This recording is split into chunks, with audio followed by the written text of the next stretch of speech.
गोलू जी के मेहरारू अपना सखी से कहते रही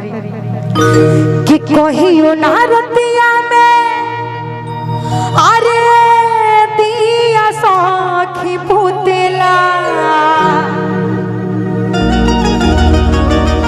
कि कहियो ना रतिया में